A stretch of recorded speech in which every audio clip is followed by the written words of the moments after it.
Hello and welcome to another episode of Audio Series. Before we begin, I'd like to thank you all for following our channel and excited to listen every new series of this channel. Also, thank you for helping it grow. So, let's begin. Chapter 2, Message from Two Lovers. They almost never made it to Bhutan. The sky was unusually downcast for that time of month, almost desolate, though not nearly pitch black. Junie, the associate editor of a lifestyle magazine, and his staff of photographers and writers were assigned to do a feature on the history of Bhutan. It was the kind of assignment no editor or writer would ordinarily want to do, except for the prospect of advertisers coming in to sponsor the feature.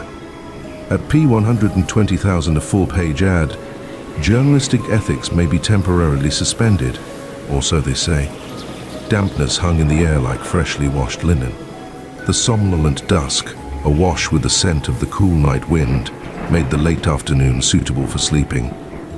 Surprisingly, however, the whole staff was wide awake and alert, raring to get started so as to make the most of the trip. As the day unwound, slowly slithering into nightfall, the group began rearranging and packing their things inside their dark blue van. From a distance, they saw where they would make their first stop for the day.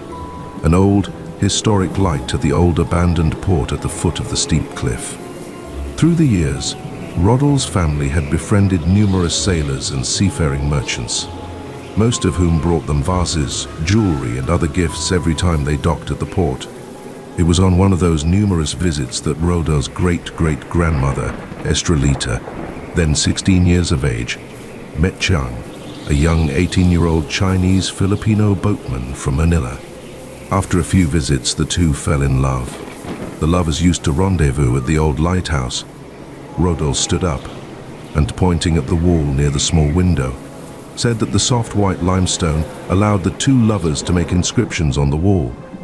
Jen, Mark, and Cynthia could barely read the scratch marks, but they were distinguishable just the same.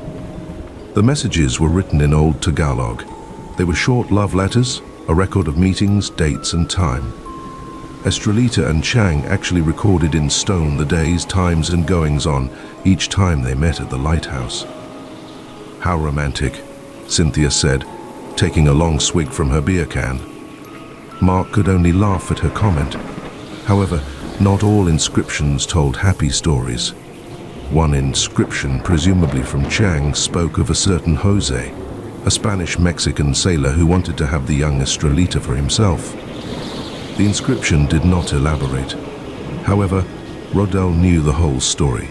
One evening, while Estrelita and Chang were inside the lighthouse, Jose barged in with a couple of Spanish soldiers, demanding the arrest of the young Chinese-Filipino trader. By this time in Intramuros, Manila, the Chinese community was being harassed by the Spaniards for no apparent, justifiable reason. The Spanish soldier dragged Chang and Estrelita out of the lighthouse, where the young Chinese Filipino was shot point blank in the head. He was killed instantly. Estrelita, fearing for her life, ran back to the lighthouse until she reached the top. Jose, vowing to claim Estrelita's chastity before killing her, tried to rape the poor maiden, but it was too late. Upon reaching the top, Estrelita leaped from the ledge to her death, her head and body crashing on the jagged rocks below. Her last words were, according to those who knew the story, "I don't love you." The group did not say anything, as the garbled sound of waves smashing against the cliff wall punctuated the silence. Junie, who by then had already consumed about 4 cans of beer, stood up to go to the john. It was a small room at the side of the window. While the caretaker continued to relate his story, Junie excused himself and went in. The room was dark, save for the feeble light coming from the rechargeable lamp. As Junie relieved himself, he noticed moisture building up on the mirror next to where he was standing. A chilly breeze rose inside the small room as the midnight moon hurled patches of light where Junie stood wide-eyed. Suddenly, Roddle, Mark, Cynthia, and Jen heard Junie scream from within the bathroom. They rushed to see what happened. There they saw Junie, immobile, his eyes fixed on the mirror beside him. On the cracked mirror, Words were spelled out as droplets of water ran down the unpolished glass. I don't love you.